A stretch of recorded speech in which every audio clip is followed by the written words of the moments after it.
Hello friends, welcome to my new video and I hope you all are doing well. Friends, आप लोगों के साथ ऐसा कई बार हुआ होगा कि अगर आपके पास जीएसटी नंबर है तो आपके फ्रेंड्स या रिलेटिव में से आपका जीएसटी नंबर यूज करने के लिए कई बार बोला होगा। फॉर एग्जांपल, कोई भी आपका फ्रेंड्स या रिलेटिव है, वो मोबाइल, टीवी या रेफ्रिजरेटर परचेस कर रहा है, तो उनका जो जीएसटी वो पे कर रहे हैं वो आपके जीएसटी नंबर पर वो बाद लेना चाहेगा। यानी कि वो जीएसटी क्रेडिट आपके जीएसटी नंबर पर जमा होगी और वो फिर आपको अपने फ्रेंड्स या रिलेटिव को पेमेंट करना है। तो फ्रेंड्स, आप ध्यान रखिए, ये बहुत ही गलत चीज है। आपको फ्यूचर में इसके रिलेटेड नोटिस आ सकती है थ्रू DSC 01, जिसमें आपको पेनल्टी एंड इंटरेस्ट के साथ ये जो टैक्स की अमाउंट है वो आपको रिवर्सल करनी पड़ेगी।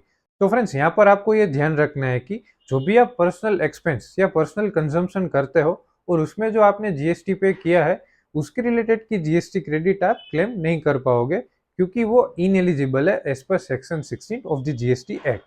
यानी कि जो आप जीएसटी पे कर रहे हो वो टोटली एक्सपेंस ही आपको कंसिडर करना पड़ेगा। आई होप ये वीडियो आपको समझ में आया होगा। Thank you friends for watching my video. Please like, share and subscribe.